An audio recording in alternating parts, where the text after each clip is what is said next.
صباح الخير. استقبلت اليوم زميلي وزير خارجية فرنسا السيد ستيفان سيجورني الذي يقوم بزيارة عمل إلى المغرب. هذه هي الزيارة الأولى اللي كيقوم بها معالي الوزير إلى المغرب، ولكن هي كذلك الزيارة الأولى إلى منطقتنا وإلى القارة الإفريقية بشكل عام. العلاقة المغربية الفرنسية هي علاقة غير عادية، هي علاقة متفردة لا مثيل لها، متجذرة في التاريخ قائمة على واحد الأساس من المصالح المتبادلة، من العلاقات القوية في كل المجالات. العلاقة المغربية الفرنسية هي علاقة دولة لدولة، كيرعاها وكيشرف عليها وكيتابعها رئيسي الدولتين جلالة الملك محمد السادس وفخامة الرئيس إيمانويل ماكرون.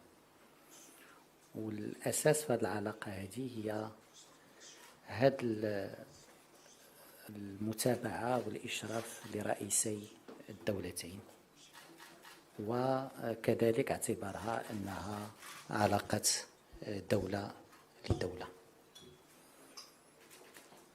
قلت العلاقة المغربية الفرنسية ليست بعلاقة عادية. فرنسا شريك متميز للمغرب على المستوى السياسي، على المستوى الاقتصادي، على المستوى الإنساني. هذه العلاقة لا مثيل لها وهي علاقة قوية. هذه العلاقة اليوم هي في واحد اللحظة ديال التجدد وديال التطور، تجدد في المضمون، تجدد في الفاعلين، تجدد في المقاربة، باش أنها تساير التطورات اللي كيشهدها العالم وكتساير التطورات اللي كيشهدوها البلدين. المغرب بفضل رؤية جلالة الملك محمد السادس أصبح قطب استقرار وقوة سياسية إقليمية مهمة.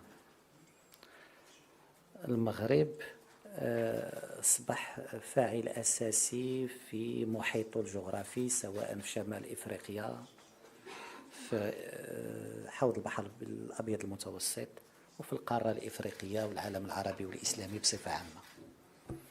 والمغرب بفضل الإصلاحات اللي قام بها جلالة الملك على المستوى الاقتصادي وعلى المستوى السياسي، اليوم كيف منح فرص مهمة لشركائه. لهذا المملكة هي دائما واحد الشريك اللي هو مطلوب ومرغوب من قبل القوى الكبرى على المستوى الدولي.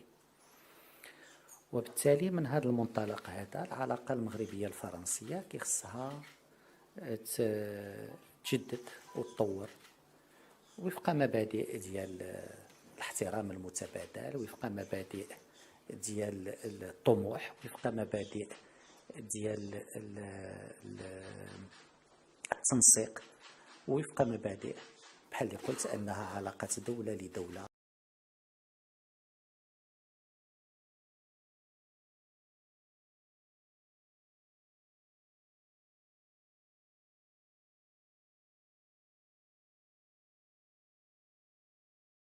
مهمة لمجيء وكيفية التحضير لهذه الاستحقاقات، وتم التأكيد على أهمية التحضير الجيد لهذه الاستحقاقات هذه.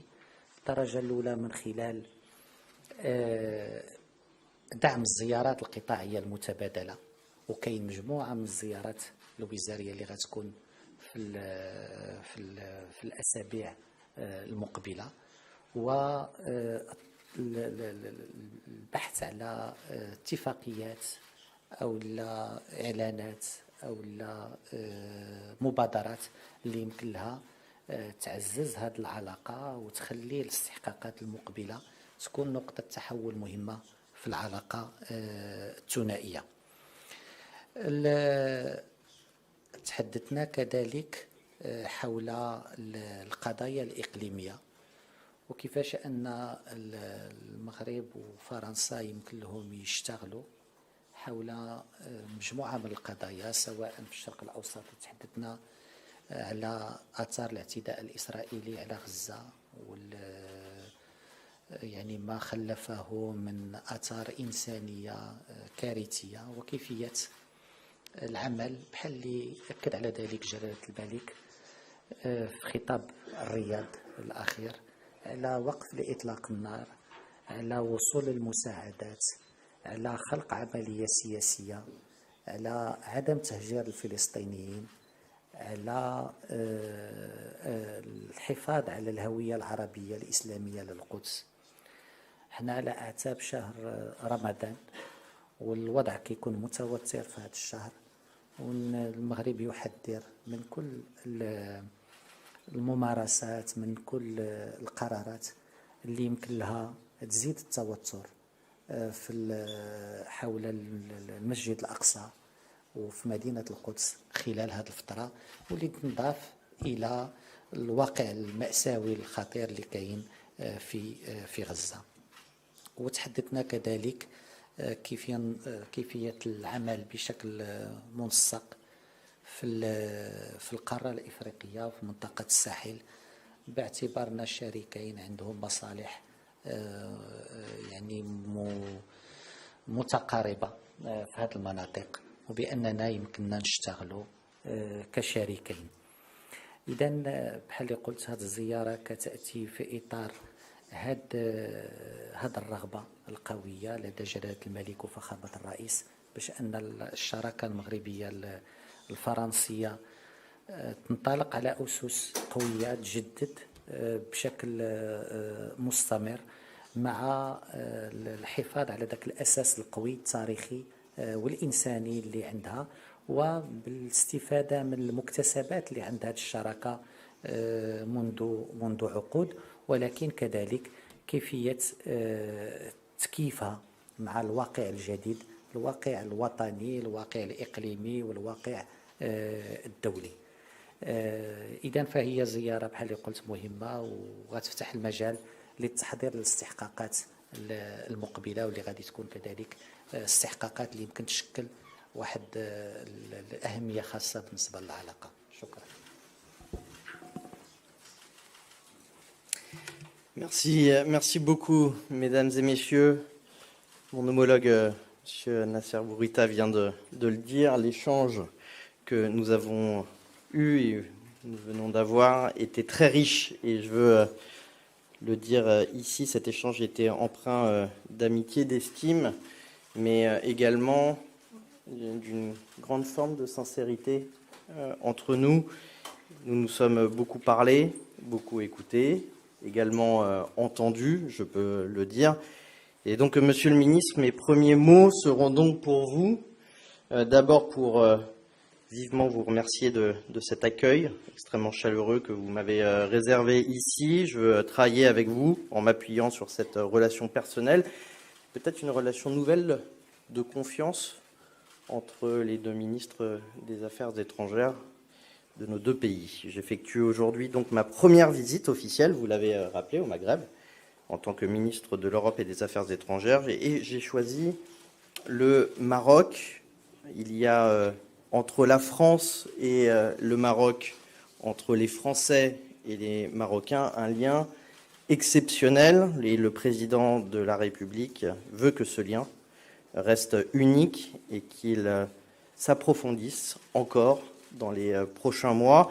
Il m'a donc demandé d'y travailler, il m'a donc demandé de renouveler ce lien avec vous, et nous allons commencer. Le renforcement de cette mission concernera d'ailleurs tous les domaines. J'ai demandé d'ailleurs à la ministre de la Culture, vous aviez évoqué un certain nombre de déplacements ministériels, au ministre de l'Économie, Madame Rachida Dati, Monsieur le maire, de venir ici dans les semaines à venir. Et dans ce même esprit, nous serons très heureux d'accueillir en France également des ministres marocains dans les prochains mois, dans ce souci de partage, en tout cas, de cette nouvelle feuille de route. Pour renouveler ce lien, notre feuille de route, justement, elle est claire et ambitieuse. Notre projet doit être à la mesure des nouveaux défis du siècle.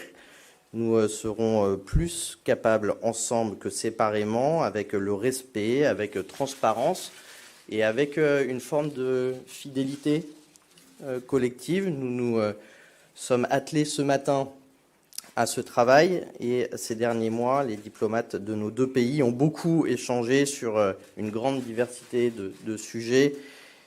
Sur tous ces sujets, notre proximité est naturelle et nos intérêts sont également très convergents.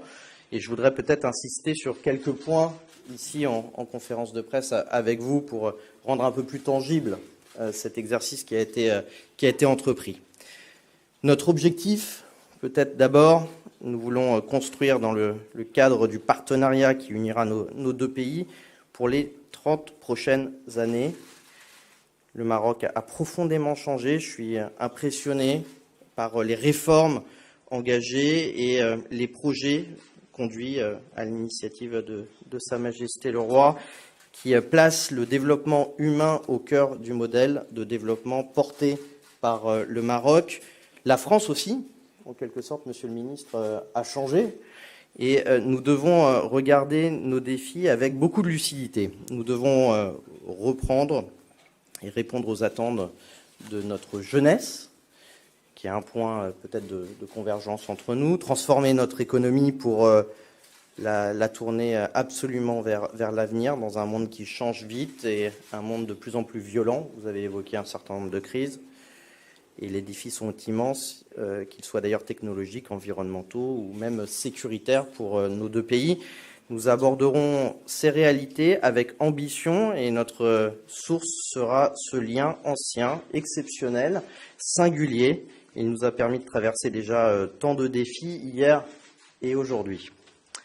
Alors notre partenariat sera un partenariat d'avant-garde pour demain avec le Maroc dans le domaine des énergies renouvelables, en matière de formation ou dans le développement de nouveaux écosystèmes industriels innovants et bien d'autres encore.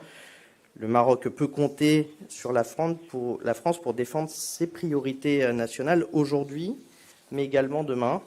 Et je veux ici aborder sans détour une question sur laquelle nous avons également abordé un certain nombre de points. Et cette question a particulièrement été à l'ordre du jour de nos conversations. Il s'agit de la question du Sahara. C'est un enjeu existentiel pour le Maroc, nous le savons. Un plan d'autonomie présenté par le Maroc est sur la table depuis 2007 maintenant. Monsieur le ministre, vous savez personnellement que depuis l'origine de ce plan, le Maroc peut compter sur le soutien clair et constant de la France à ce plan. Nous l'avons dit et je le redis aujourd'hui peut-être avec plus de force, il est désormais temps d'avancer et j'y veillerai personnellement. En matière de partenariat, la relation de l'Europe avec le Maroc est également stratégique et nous avons également abordé ce point-là. C'est une évidence parce que les échanges sont denses et dans tous les domaines, les échanges humains, académiques, commerciaux et industriels. Voilà, Monsieur le Ministre, vous l'avez dit, la France a été peut-être à l'initiative dans la conclusion de l'accord d'association euro-méditerranéen entre le Maroc et l'Union européenne et nous avons voulu soutenir à cette occasion le choix historique et je vais dire un choix visionnaire de votre pays à ce moment-là de s'arrimer à l'Europe. De même, la France continuera de se mobiliser pour préserver et approfondir ce partenariat. J'y veillerai également personnellement, fort de mon expérience aussi et de mon engagement, vous le savez, au niveau européen. Enfin, la France et le Maroc peuvent contribuer ensemble à la paix et à la sécurité. C'est d'autant plus précieux dans le monde actuel face aux crises multiples. Nous avons longuement abordé la question de la guerre en Ukraine et à Gaza. Sur ce dernier point, j'observe un certain nombre de convergences à la fois sur le contexte, l'état des lieux, mais également les possibles propositions. En tout cas, sur le terrain africain aussi, le rôle du Maroc est en faveur du développement et de la sécurité est remarquable et je tiens également à le saluer. Nous aborderons également au déjeuner un certain nombre de points sur ce sujet. Je veux redire que la France est disposée à travailler avec le Maroc dans ce sens. Dans le même esprit, nous pouvons porter ensemble des initiatives pour relever les défis globaux qui requièrent des réponses collectives. Je pense notamment à la question de la transition climatique, la question, le partage des richesses, l'éducation, la sécurité alimentaire également est un point important, la santé, la lutte contre le terrorisme, les droits de l'homme. Et je tiens d'ailleurs à féliciter à cet égard le Maroc pour son élection récente à la présidence du Conseil des droits de l'homme. Et je dis, monsieur le ministre, nous avions d'ailleurs soutenu la France cette candidature.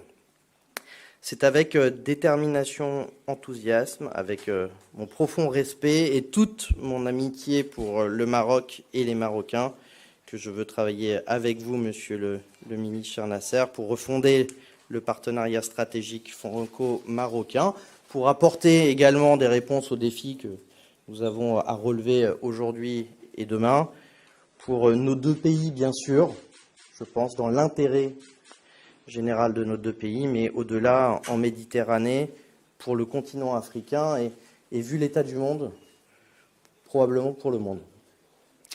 Voilà, monsieur le ministre, cher Nasser, l'idée d'ouvrir ensemble cette nouvelle page me réjouit. Je m'engagerai avec toute mon énergie.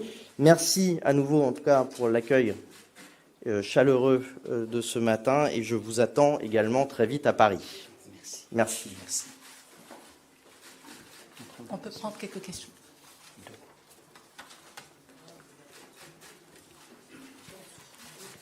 Bonjour, Delphine Touitou de l'AFP. Merci de prendre ma question. Je voudrais revenir sur le Sahara occidental. Vous avez dit que vous avez évoqué longuement cette question. Vous avez rappelé la position de la France et du soutien clair et constant de la France au plan d'autonomie. Et vous avez également évoqué le fait que vous souhaitiez avancer. Concrètement, qu'est-ce que ça veut dire? Est-ce que la France est prête à faire un geste en ce sens? Et quel geste cela pourrait prendre, quelle forme cela pourrait prendre cette avancée sur ce dossier? Merci de votre question. Ça me permet comme ça de préciser. On prend les deux questions. On prend les deux questions. Oui, comme Très ça, bien. Une deuxième question. Comme ça, on sait à quoi. Parfait. Je souhaiterais poser une question à Monsieur le ministre Bourita. Vous avez donc affirmé que vous avez abordé beaucoup de sujets avec Monsieur Séjourné.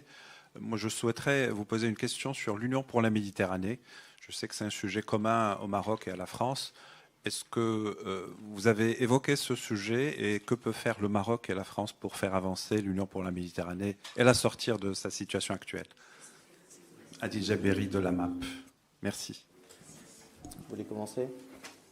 Je commence. Bon, merci beaucoup pour cette question. Là, pour être très précis, la question du Sahara est existentielle pour le Maroc et pour tous les Marocains, et je l'ai redit à monsieur le ministre tout à l'heure, la France le sait. Cela guide d'ailleurs notre position sur le sujet. Cette position, elle est claire et constante. Je veux peut-être la rappeler avec netteté. Comme le Maroc, la France veut une solution politique juste, durable et mutuellement acceptable, conformément aux résolutions du Conseil de sécurité. Nous avons été le premier, je l'ai rappelé dans mon propos introductif, pays à soutenir le plan proposé par le Maroc en 2007. Dans la continuité logique de cet engagement, je le redis ici, il est temps d'avancer. Alors, pour justement répondre à votre question sur l'avancement.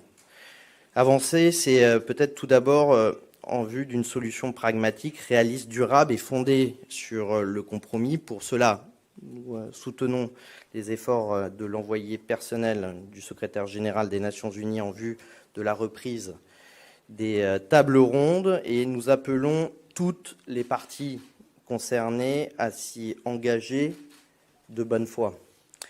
Avancer également en prenant en compte les intérêts et les besoins des habitants de ce territoire, notamment dans les domaines éducatifs et culturels. Il existe 2 écoles françaises, à Darla et Laayoune, qui existent déjà. L'Institut français a récemment déployé, d'ailleurs, en étroite collaboration avec des partenaires locaux, un centre culturel itinérant dans les villes de Laayoune, Boujdour et Darla, qui d'ailleurs rencontre un vif succès. Avancer enfin, peut-être, c'est pour favoriser le développement économique et social de ces régions. Le Maroc a beaucoup investi dans des projets de développement au bénéfice des populations locales, c'est un fait. Et en matière de formation, d'énergie renouvelable, de tourisme ou d'économie bleue liée aux ressources aquatiques, nous accompagnerons le développement de cette région en appui des efforts marocains. Voilà la position aujourd'hui de la France et voilà notre position sur le Sahara. Par rapport à la question sur l'Union pour la Méditerranée, 4 éléments de réponse. Le premier, c'est que, vous l'avez évoqué, le Maroc et la France ont joué un rôle important dans ce projet.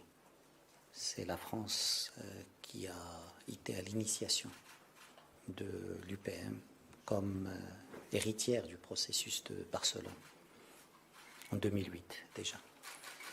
Et la France a également essayé de dynamiser ce processus par la suite.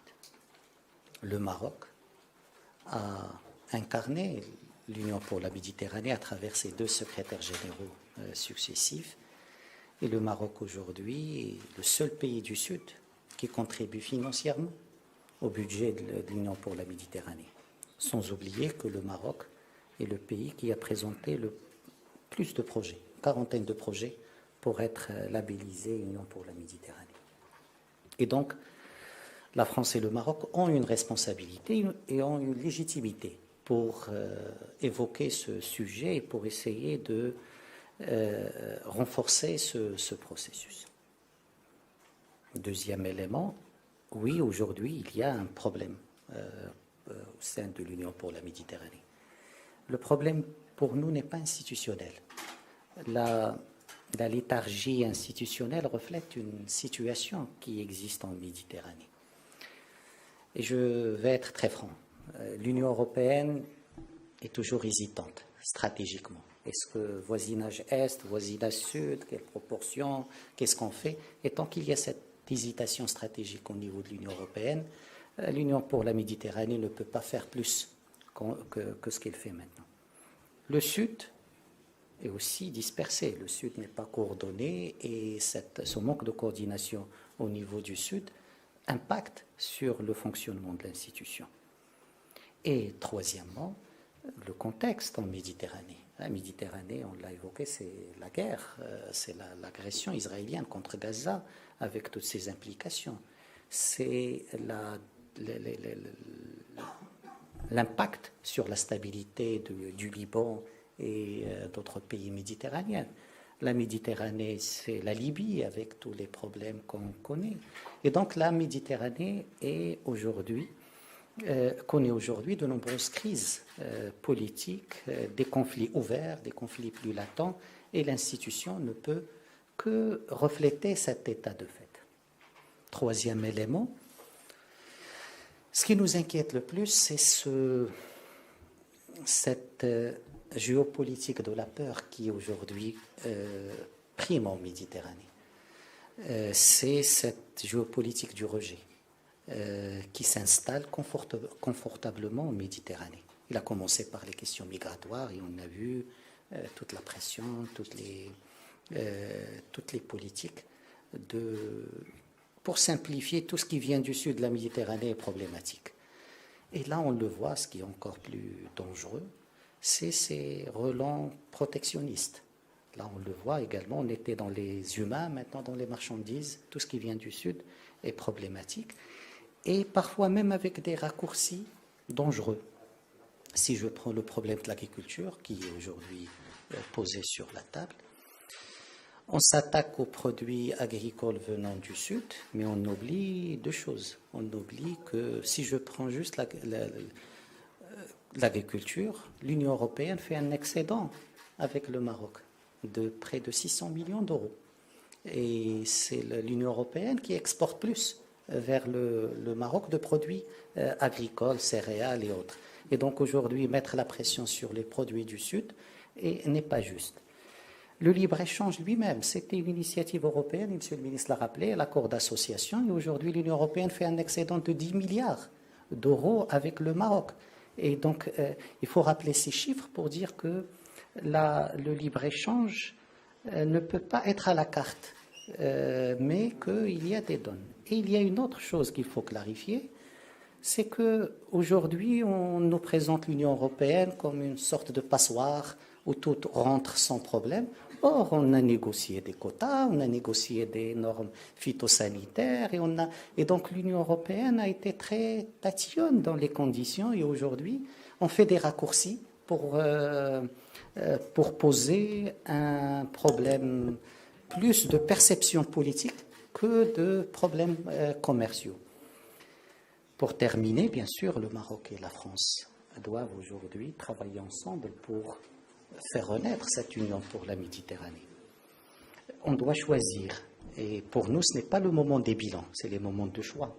Est-ce qu'on veut une union pour la Méditerranée politique ou est-ce qu'on la veut technique? Mais on ne peut pas